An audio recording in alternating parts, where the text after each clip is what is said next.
দর্শক আমন্ত্রণ ইউএনএফপি এর সহযোগিতায় আরটিভির নতুন ধারাবাহিক মাতৃত্ব অনন্য আসুন একে নিরাপদ করি অনুষ্ঠানে আপনাদের সঙ্গে আছি আমি সিফাত শারমিন। আমাদের আজকের বিষয় গর্ভকালীন গর্ভোত্তর সেবা এবং প্রাতিষ্ঠানিক প্রসবের গুরুত্ব ও চ্যালেঞ্জ। এই বিষয়ে আলোচনার জন্য আজকে আমাদের সঙ্গে আছেন গাইনি বিশেষজ্ঞ অধ্যাপক ডক্টর ফেরদৌস মহল রুনি, স্বাস্থ্য ও পরিবার কল্যাণ মন্ত্রণালয়ের সিনিয়র সচিব মোহাম্মদ হুমায়ুন কবির এবং সঙ্গীত শিল্পী ইবরার টিপু। দর্শক আপনারাও কুইজে অংশ নিয়ে জিতে নিতে পারবেন আকর্ষণীয় মোবাইল হ্যান্ডসেট। এবার আলোচনায় আসি যে একটি সুন্দর কথা আছে যে জীবন দিতে গিয়ে কোনো মায়ের যেন জীবন দিতে না হয়, অথচ এই ক্ষেত্রেই আমাদের দেশে প্রতি বছর প্রায় 7,000 মাকে জীবন দিতে হচ্ছে, যে জিনিসটা আমাদের কাছে মোটেও গ্রহণযোগ্য নয়। তো আজকে আমরা এটা নিয়ে প্রথমেই শুরু করব ডক্টর ফেরদৌস মহল রুনিকে দিয়ে। আপনার কাছে আমার প্রশ্ন বা জানার ইয়েটা হচ্ছে গর্ভকালীন সেবার গুরুত্ব বা প্রয়োজনীয়তা সম্পর্কে আপনার মতামত কি? গর্ভকালীন যে সেবার প্রয়োজনীয়তা আমরা বলতে গেলে যে সবার প্রথমেই আমাকে বুঝতে হবে একটা ত্রুটিপূর্ণ গর্ভ অথবা প্রেগনেন্সি আমরা যাতে মাকে দিতে পারি, এবং যত তাড়াতাড়ি সম্ভব যদি কোনো ত্রুটি থাকে সেই প্রেগনেন্সিতে তাহলে সেটা যেন আমরা এটাকে ফাইন্ড আউট করতে পারি, বের করে নিয়ে আসতে পারি এবং সময় মতো। টার্মে কি কি অসুবিধা সম্মুখীন একটি মা হতে পারে বলে আপনি মনে করেন? যেমন আমি বলতে চাচ্ছি যে গর্ভকালীন মাদেরকে আমরা কয়েকটা জিনিস তাদেরকে শিখিয়ে দেই। যেমন প্রেগনেন্সিতে যদি দেখি যে মায়ের সিভিয়ার খুব বেশি মাথা ব্যথা হচ্ছে অথবা বমির ভাব করছে, অথবা হঠাৎ করে তার হচ্ছে খুব হাই টেম্পারেচার অথবা সেপসিস, অথবা তার এমন হলো যে রক্তক্ষরণ, প্রচুর পরিমাণে রক্তক্ষরণ হয়েছে, অথবা এমন হতে পারে যে সে হয়তো লেবারে গিয়েছে, প্রসব বেদনা হচ্ছে, ব্যথা ওঠার আগেই তার পানিটা ভেঙে গেল, অথবা এমন হয়েছে যে বাড়িতে তাকে চেষ্টা করা হচ্ছে কিন্তু অলরেডি এটা হচ্ছে 18 ঘন্টা সময় ওভার হয়ে গেছে, পার হয়ে গেছে। কারণ আমাদের একটা কথা আছে যে আজকাল আমরা যদি বাংলার মানে গ্রামে গঞ্জে আমরা বলে দিই এইভাবে যে সূর্যোদয় থেকে সূর্যাস্ত 12 ঘন্টার বেশি কোনো মতেই প্রসব বেদনা দেওয়া যাবে না মাকে। তো সেই হিসাবে যদি সেই সময়টা আমাদের 18 ঘন্টা পার হয়ে যায় তবে অবশ্যই সেই মাদেরকে আমরা হাই রিস্ক অথবা জটিল রোগী হিসাবে বিবেচনায় আনতে পারি। গর্ভাবস্থায় তার যদি চেক আপ হয় তাহলে সেই সময়ে মা তার সুস্বাস্থ্য, তার হচ্ছে যেই সমস্ত তার ঘাটতি আছে সেই জিনিসগুলো সে পুরো করে নিতে পারে। এই সময়টাতে এমন একটা সময়, সুন্দর সময়, তাকে যদি তার বাচ্চাকে পরবর্তীতে কি করে তার এই ব্রেস্ট ফিডিং করাবে সেই জিনিসটা তাকে যদি ওই সময়টাতে কাউন্সেলিং করা হয়, বলা হয়, এবং মায়ের দুধের বিকল্প কোনো কিছু নাই। আমি একটা কথা সবসময় বলার চেষ্টা করি, মানুষের দুধ মানুষের জন্য, রাইট? তো সেই হিসাবে এই জিনিসটা, এই অ্যাডভাইসটা কিন্তু আমি এখানে আপনার কথা থেকে একটু সচিব মাননীয় সচিব মহোদয়ের কাছে জানতে চাবো যে উনি বলছিলেন যে একটা ফুল টার্মে মায়ের কি কি অসুবিধা হতে পারে এবং 12 ঘন্টার বেশি বা 18 ঘন্টার উপরে আর যাওয়া ঠিক না। তো এক্ষেত্রে একটি মাকে আমাদের রুরাল এরিয়াগুলোতে বাসা থেকে যে হসপিটালে নেওয়ার যে প্রসেসটা, এটা আমাদের স্বাস্থ্যকর্মীরা বা বিভিন্ন উপজেলায় কিভাবে নিশ্চিত করছেন আপনারা সরকার থেকে? না, সরকারের আসলে আমাদের যে স্বাস্থ্য ব্যবস্থা, যে আমাদের একটা হেলথ সিস্টেম আছে, এখানে আমরা চেষ্টা করি যে একদম প্রত্যন্ত অঞ্চল পর্যন্ত, মূলত উপজেলা পর্যন্ত আমাদের স্বাস্থ্যসেবা কেন্দ্রগুলো আছে, আপনারা জানেন, আর এখানে সেবাগুলোও পাওয়া যায়। কিন্তু আমরা আজকের আলোচ্য বিষয় যদি দেখি, আসলে আমাদের তো অনেক গর্ভবতী মহিলারা আছেন, তারা সেন্টারে দূরে আছেন। তো এখানে একটা যে বিষয়গুলো আমরা চেষ্টা করি যে আমাদের পলিসির মাধ্যমে যেগুলো অ্যাড্রেস করা এবং আমাদের সিস্টেমকে যেগুলোর জন্য তৈরি করা, গর্ভধারণের পরেই তাকে অন্তত 4 বার যাতে উনি ট্রেন প্রোভাইডারের সাথে উনি যোগাযোগ করতে পারেন, এবং এটা সবসময় ডাক্তার না হলেও এটা চলবে, এবং তাহলে এবং পরবর্তীকালে স্কিলড অ্যাটেন্ডেন্ট হলেও হবে, এবং তারপরে যাতে এবং প্রসবের পরও যাতে এটা হতে পারেন। এবং আমরা সবসময় এখন আমরা প্রেফার করি যে ইনস্টিটিউশনাল ডেলিভারি যদি হয়, যদি সেবা কেন্দ্রগুলিতে যদি ওনারা, কারণ আপনি জানেন আমাদের দেশে কিন্তু এখন পর্যন্ত স্বাস্থ্যকেন্দ্রগুলোতে প্রসবের সংখ্যা অত্যন্ত নগণ্য। আমরা এখনও 32% আমরা এই মুহূর্তে জানি যে এটা বাড়ছে। তার মানে এটা আরও বেশি যদি তাদের ট্রেন প্রোভাইডারের মাধ্যমে হতে পারে তাহলে কিন্তু মাতৃমৃত্যুর হার কমে যাবে, শিশু মৃত্যুতেও সেটা অবদান রাখবে। পদক্ষেপ বা কোনো আমরা এই মুহূর্তে আমাদের কিছু কাজ হচ্ছে, যেমন আমরা কিছুদিন আগে আমরা একটা সেবা চালু করেছি, এটা এখনও পাইলট পর্যায়ে আছে, যে প্রতিটি মাকে যদি আমরা রেজিস্টার করতে পারি তাহলে আমরা তাকে মোবাইলের মাধ্যমে মেসেজ দিচ্ছি। আমাদের যে স্বাস্থ্যকর্মী যারা আছে তাদের কিন্তু আমরা এটা মোটিভেট করছি। আরও একটা জিনিস জানেন যে আমরা কিন্তু সারা দেশে এখন 12,000-এর বেশি কমিউনিটি ক্লিনিক চালু আছে। এখানে যারা আমাদের স্বাস্থ্যকর্মী আছেন, এখানে কোনো ডাক্তার নেই, কিন্তু ওখানে আমাদের হেলথ অ্যাসিস্ট্যান্ট আছে, ফ্যামিলি প্ল্যানিং অ্যাসিস্ট্যান্ট আছে, যাদের এদেরকে আমরা এদের ফ্যামিলি প্ল্যানিং অ্যাসিস্ট্যান্ট কেউ কেউ স্কিল বার্থ অ্যাটেন্ডেন্ট তাদের ট্রেনিং করা আছে। হেলথে মহিলাদেরকে আমরা ট্রেনিং দিয়েছি, কিন্তু আমরা আসলে এদেরকে সিএসবিএ ট্রেনিং দেওয়ার জন্য আমরা এদেরকে প্রস্তুতি নিচ্ছি এবং এই 7,000 বা আরও বেশি সংখ্যক কিন্তু আমরা 2015 সালের মধ্যে প্রশিক্ষণ দেওয়ার ক্লিনিক নিয়ে আমরা আরো আলোচনা করব। এর আগে আমরা অ্যান্টিনেটাল কেয়ার এবং প্রিনেটাল কেয়ার নিয়ে একটি রিপোর্ট দেখে নিই। প্রতি বছর 7,000 মা মারা যাচ্ছেন সন্তান জন্ম দেওয়ার সময়, কিন্তু এই মৃত্যুগুলোকে রোধ করা সম্ভব কিছু সেবা নিশ্চিতকরণের মাধ্যমে। কি সেই সেবা? অন্যতম হলো অ্যান্টিনেটাল কেয়ার এবং প্রিনেটাল কেয়ার বা গর্ভকালীন এবং প্রসব পরবর্তী সেবা। আরও রয়েছে যেমন নিরাপদ প্রসব ব্যবস্থা নিশ্চিত করা সহ জরুরি প্রসূতি সেবা। বিশ্ব স্বাস্থ্য সংস্থা বলছে গর্ভাবস্থায় কমপক্ষে 4 বার শারীরিক পরীক্ষা করা অত্যন্ত জরুরি।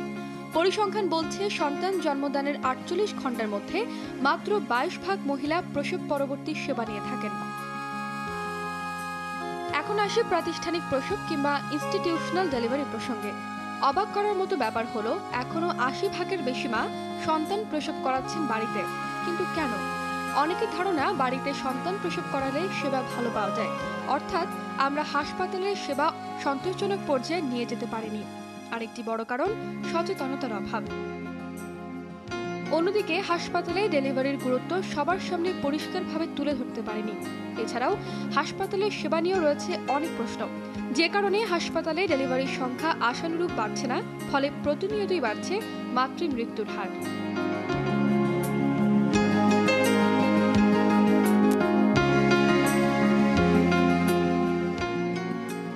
আমরা রিপোর্টে দেখলাম যে আমরা হাসপাতালের সেবা আশানুরূপ বাড়াতে পারিনি, এটা কেন? আসলে এই বক্তব্যের সাথে আমি একমত হব না। এই জন্য আমাদের কিন্তু গ্র্যাজুয়াল প্রোগ্রেশন আমরা যদি দেখি ক্রমান্বয়ে এটা বাড়ছে।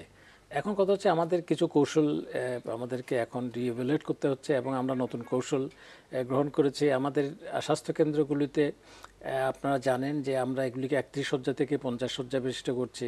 ওখানে গাইনি ওয়ার্ড আছে, কোথাও কোথাও আমাদের ডাক্তার বা অ্যানেস্থেসিস্টের অভাব আছে, যে জন্য সমস্যা হয়। কিন্তু এই ধরনের যারা সংকটাপন্ন রোগী তাদেরকে কিন্তু চিহ্নিত করতে পারলে তাদেরকে জেলা হাসপাতালে নেওয়া সম্ভব। যে জন্য আমি বলছি সিজারিয়ান বা অন্য ধরনের কোনো যদি সমস্যা হয় আসলে এর অনেকগুলোই উপজেলা হাসপাতালে আসলে নিরাময় করা সম্ভব। আমরা স্বাস্থ্যসেবাগুলোকে পর্যায়ক্রমে, এটা এক মুহূর্তে সারা দেশে করা সম্ভব না, কিন্তু আপনারা দেখতে পাচ্ছেন যে আমাদের কৌশলগুলোর কারণে কিন্তু সংখ্যা বাড়ছে। আমাদের কৌশলগত দিক থেকে যে প্রসবোত্তর এবং প্রসব পরবর্তী সেবাগুলো নিশ্চিত করা, এগুলো আমাদের অন্যতম কৌশল। এবং সেই সাথে ইনস্টিটিউশনাল ডেলিভারি যত বাড়ানো যায়, আপনি যখন কমিউনিটি ক্লিনিকে আলাপ করবেন তখন আমি আরও একটু বিশদভাবে বলবো। এটা কিন্তু আমাদের এটা কাজে আমরা শুধুমাত্র হাসপাতালে আনতে হবে তা না, নিরাপদ মাতৃত্বের জন্য আসলে ট্রেন অ্যাটেন্ডেন্ট থাকাটা অত্যন্ত জরুরি। আমাদের সাথে সঙ্গীত শিল্পী আছেন ইব্রা টিপু। আমি শুনেছি যে আপনি ইউএনএফপি এর হয়ে কাজ করেছেন বিভিন্ন কনসার্টে আর কি, তো আপনার মতামত কি এই বিষয়ে? আমি আসলে বলি, আমি যতটুকু এই প্রোগ্রাম সম্পর্কে জানতাম, আমি জেনেছিলাম যে নিরাপদ মাতৃত্ব বিষয়টা নিয়ে আমার কিছু বলতে হবে বা এই অনুষ্ঠানে আমার অংশগ্রহণ করতে হবে। তো আসলে আই গট দ্য অপরচুনিটি যে এত বড় একটা প্রজেক্ট, আমি অনেস্টলি ছোট ইয়েটা দেখে আমি খুব ইমোশনাল হয়ে গেছি। বিকজ অফ যে এত মানুষ, মানে এত মারা পৃথিবী থেকে চলে যাচ্ছেন, 700 প্রতি বছরে 7,000, এবং সেখানে এতগুলো শিশু ইনসিকিউর হচ্ছে। তো আমি বলতে চাই যে প্রত্যেকটা মা, প্রত্যেকটা বোন যারা আমরা গ্রামে আছি, এই অনুষ্ঠানটা করার জন্য সবচেয়ে বড় কথা আমি থ্যাঙ্কস দিচ্ছি আরটিভিকে, কারণ এটা এত সেন্সিটিভ একটা ইস্যু যে এটা দেখে আমি নিজে ইমোশনাল হয়ে গেছি। মানে আমার ঘরে একটা ছেলে আছে, সো আমি বুঝি যে আমার একটা সন্তান, আমার স্ত্রী নিরাপদ থাকাটা কত জরুরি।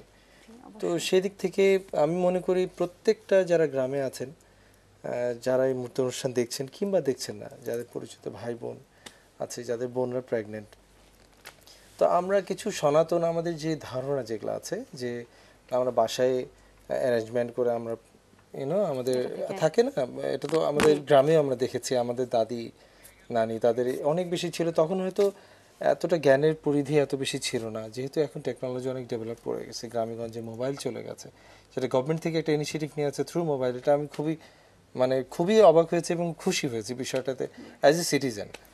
তো আমি মনে করি যে প্রত্যেকটা মানুষ যারা আপনারা গ্রামীণ অনুষ্ঠান দেখছেন, বেসিক্যালি একদমই রুরাল এলাকায় যাদের অবস্থার অত ভালো না, তারাই কিন্তু ক্ষতিগ্রস্ত হচ্ছে বেশি, যেহেতু আমাদের ক্ষুদ্র দেশ, এই দেশে অনেক লিমিটেশনস আছে, আমাদের অনেক ধরনের আছে। তারপরে সরকার প্রত্যেকটা ডাক্তার আমি দেখেছি, আমার ওয়াইফের ইয়ের সময় হয়তো আমি আমার বাসায় যে কাজ করে তার হয়তো ডেলিভারির সময় আমার যাওয়া হয়েছে, এটা আমার লাইফে হয়েছে, তখনই দেখেছি ডাক্তাররা ভীষণ কোঅপারেটিভ, উনি সামনে আছেন বলে বলছি না, যে প্রত্যেকটা গাইনি রিলেটেড এবং যে কোনো সাবজেক্টের ডাক্তাররা চেষ্টা করেন, যে আছে না আমাদের তো এমনি ডাক্তারের সংখ্যা কম। তারপর আমি মনে করি আপনারা সরকারের যে ছোট ছোট ব্যবস্থা আছে, যে ছোট ছোট অর্গানাইজেশনগুলো আছে গ্রামে গঞ্জে, এখানে যাবেন, যে বলেছে 4 বার মিনিমাম 4 বার যেতে হবে মাকে, আসলে এটা মিনিমাম, কমপক্ষে 4 বার আপনি চেষ্টা করবেন যে প্রতি মাসে যাওয়ার। যে কোনো সমস্যা, ডাক্তার আপনি বললেন যে পায়ের বিভিন্ন ধরনের প্রবলেম, যে আপনার জ্বর চলে আসতেছে বা কাশি হচ্ছে, যতই প্রবলেম হোক, সাথে সাথে যে কোনো ডাক্তারের কাছে আপনার শরণাপন্ন হবেন, এখানে লজ্জার কিছু নাই বা কোনো ধরনের শঙ্কা রাখা উচিত না, এতে আপনি ভালো থাকবেন, আপনার সন্তান ভালো থাকবে। আমরা আসলে ইব্রাহিম টিপু আপনার কাছ থেকে যে এত ডিটেইল এবং ইমোশনাল কিছু পাবো আমরা চিন্তাই করিনি। দর্শক, আপনারা দেখছেন ইউএনএফপি এর সহযোগিতায় মাতৃস্বাস্থ্য বিষয়ক সচেতনতামূলক বিশেষ টক শো মাতৃত্ব অনন্য, আসুন একে নিরাপদ করি। এ পর্যায়ে নিচ্ছে একটি ছোট্ট বিরতি, ফিরছি একটু পরে, সে পর্যন্ত আমাদের সঙ্গেই থাকুন। দর্শক, আবারও আমন্ত্রণ মাতৃত্ব অনন্য, আসুন একে নিরাপদ করি অনুষ্ঠানে। কথা বলছিলাম গর্ভকালীন গর্ভোত্তর সেবা এবং প্রাতিষ্ঠানিক প্রসবের গুরুত্ব এবং চ্যালেঞ্জ নিয়ে। তো মাননীয় সচিব মহোদয়, আপনি কমিউনিটি ক্লিনিক নিয়ে কথা বলছিলেন। কমিউনিটি ক্লিনিকের আসলে আমরা একটা জিনিস, যে ইনস্টিটিউশনাল ডেলিভারি, আমি একটু আগে আপনাকে বলছিলাম যে ইনস্টিটিউশনাল ডেলিভারি কিংবা ট্রেন যদি স্কিল বার্থ অ্যাটেন্ডেন্ট থাকে, তাহলে কিন্তু মায়ের ঝুঁকি কমে যায়। কারণ আমরা দেখতে পাচ্ছি, জানেন আপনারা, যে কিছু এখানে রক্তক্ষরণ অনেক সময় যে এগুলি থেকে মৃত্যু হয়, যে পোস্টনেটাল কেয়ার বা তারপরে অ্যাক্লেমশিয়া হতে পারে, এগুলো থেকে মৃত্যু হয়। তাহলে এগুলো কিন্তু এই যে বিপদ চিহ্নগুলো, এবং আমরা কিন্তু আমাদের সমস্ত সেন্টারগুলোতে বলি যে 5টি বিপদ চিহ্ন জেনে নিন, এগুলো কিন্তু আমাদের সমস্ত স্বাস্থ্যকর্মীদেরকে এটা জানানো হয়। এখন কমিউনিটি ক্লিনিকে আমরা যে কাজটা করি, এটা কিন্তু মূলত প্রাথমিক স্বাস্থ্যসেবা দেওয়ার জন্য এটা তৈরি করা হয়েছিল, এবং এখানে আমরা প্রাথমিক স্বাস্থ্যসেবা, এখানে কিছু বিহেভিয়ারাল চেঞ্জ, কিছু ছোটোখাটো অসুখ বিসুখের জন্য ওষুধ দেওয়া, কিন্তু দেখা যাচ্ছে যে আমাদের লোকজনের মধ্যে এই সেবা গ্রহণের আগ্রহ অনেক বৃদ্ধি পেয়েছে। আমি জানি বাংলাদেশে যদিও আমাদের প্রস্তুতি ছিল না, কিন্তু স্থানীয় উদ্যোগে কমিউনিটির অংশগ্রহণের মাধ্যমে অনেকগুলো কমিউনিটি ক্লিনিকে এখন নিরাপদ প্রসবের জন্য ওরা একটা আলাদা জায়গা তৈরি করেছে, এবং সেই জায়গাতে প্রসব হচ্ছে, এবং ওখানে স্কিলড বার্থ অ্যাটেন্ডেন্ট, হয়তো ফ্যামিলি প্ল্যানিং এর অ্যাসিস্ট্যান্ট যিনি আছেন কিংবা FWV আসছেন, যাদেরকে কমিউনিটিতে পাওয়া যাচ্ছে, যারা হয়তো উপজেলা কেন্দ্র থেকে অনেক দূরে, তাহলে কিন্তু এখানে ঝুঁকি কমে যাচ্ছে। কারণ ওনারা যদি বিপদ লক্ষণগুলি আইডেন্টিফাই করেন, দরকার বোধে ওনারা স্বাস্থ্যকেন্দ্রে কিংবা জেলা হাসপাতালে, সদর হাসপাতালে ওনাদের পাঠিয়ে দিবেন। তাহলে কমিউনিটি ক্লিনিকের একটা গুরুত্বপূর্ণ সাফল্য আছে।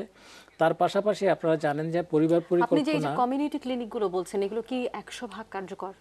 এগুলো এই মুহূর্তে 12,000 কার্যকর আছে, এগুলো চালু।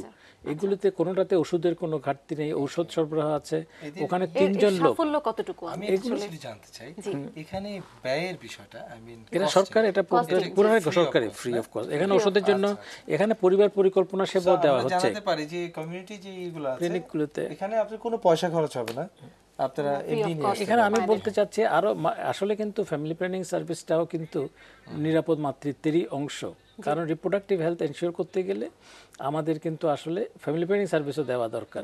কারণ এই বার্থ স্পেসিং করা, যে সন্তানের যে নিয়ন্ত্রণ করা, পরিবারের সংখ্যা সীমিত রাখা, এগুলো কিন্তু আমরা কমিউনিটি ক্লিনিক থেকে এই সেবাগুলো দিচ্ছি। তার বাইরেও আমাদের কিন্তু ইউনিয়ন পর্যায়ে আমাদের একটা ফ্যাসিলিটি আছে, যেটা মাতৃ শিশু কেন্দ্র আমরা তৈরি করেছি, FWC বলি। এখানে সারা দেশে প্রায় 5,000 আমরা আপনার কাছে আবারও আসবো। আপনি যে বিভিন্ন পর্যায়ের যে বিপদগুলোর কথা বলছিলেন, চিহ্নিত করার কথা, আমরা ফেরদৌস মহল উনির কাছে সেই বিপদ চিহ্নগুলো সম্পর্কে জানতে চাবো।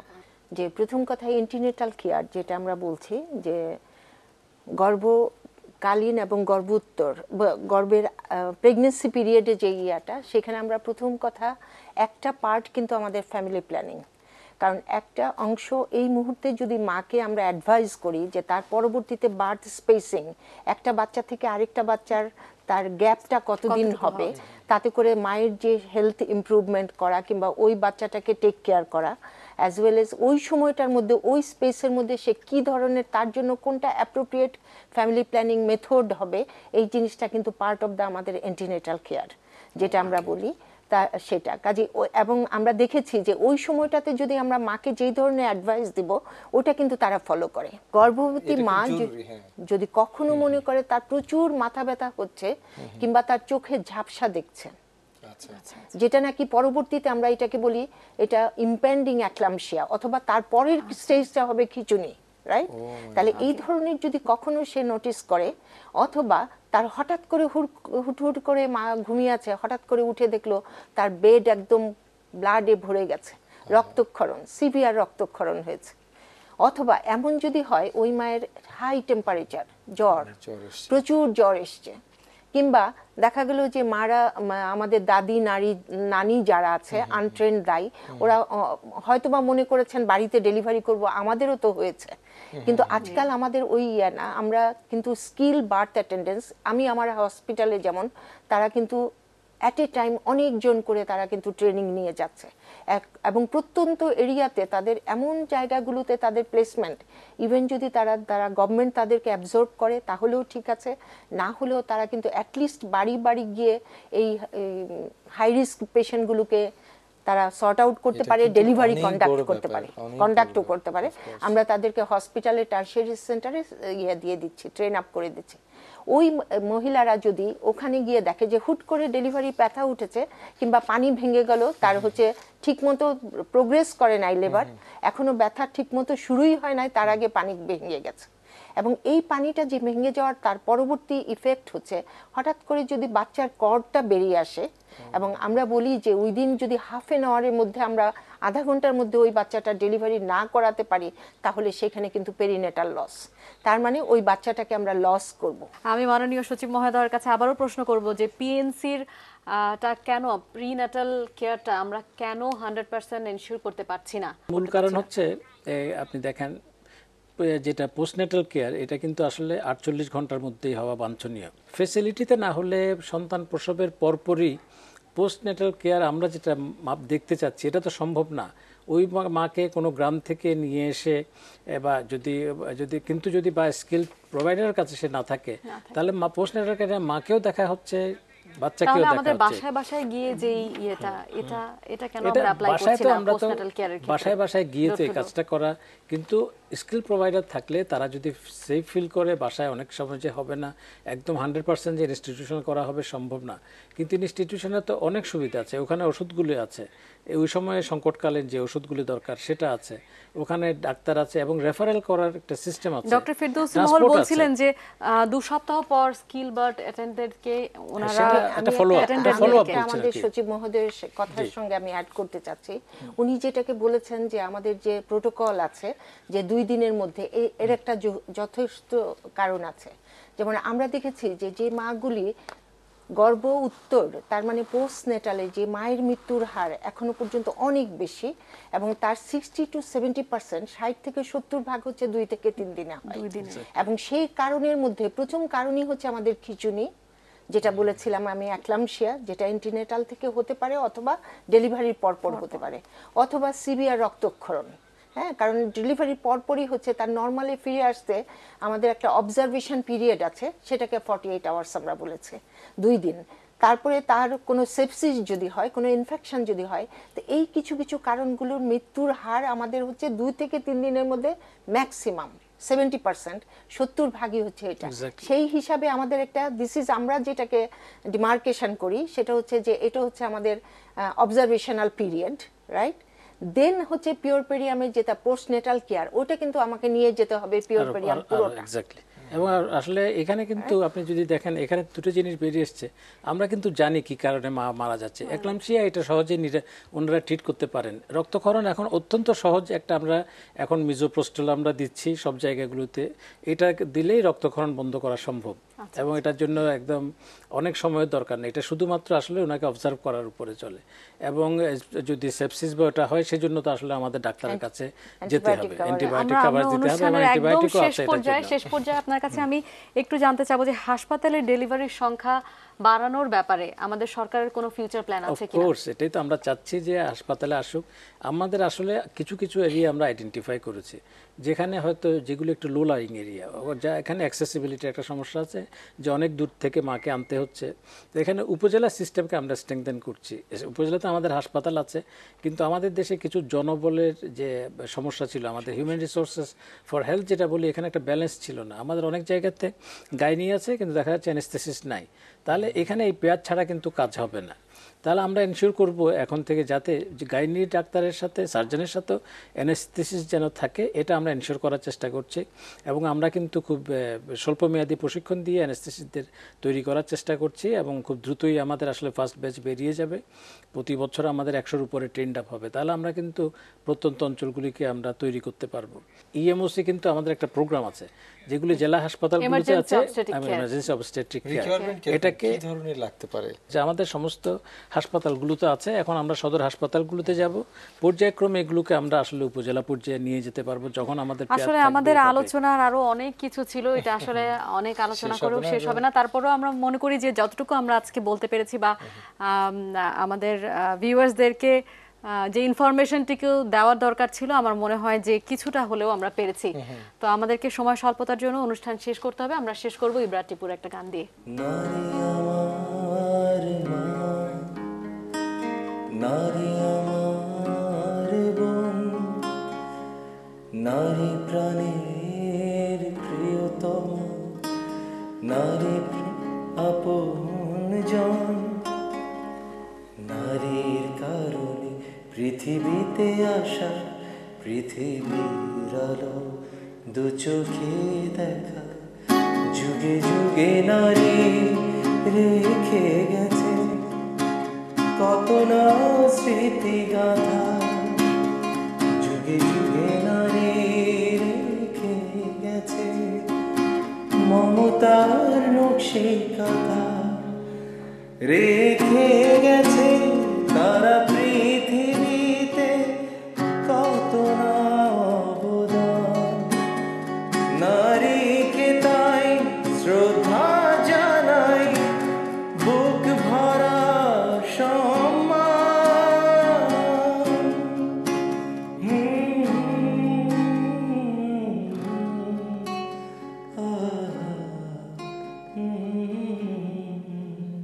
অনেক সুন্দর ইব্রা টিপু, অনেক সুন্দর একটা গান শুনলাম আমরা আপনার কাছ থেকে। আজকে আমাদের সময় খুবই কম, শেষ করছি। ধন্যবাদ দর্শক এতক্ষণ আমাদের সাথে থাকার জন্য। এখানে জানিয়ে রাখি, পবিত্র রমজানের কারণে মাতৃত্ব অনন্য আসুন একে নিরাপদ করে অনুষ্ঠানটি বন্ধ থাকবে। ঈদের পর আবারও ফিরে আসব নতুন কোনো বিষয় নিয়ে। সবাইকে ঈদের অগ্রিম শুভেচ্ছা জানিয়ে শেষ করছি আজকের অনুষ্ঠান।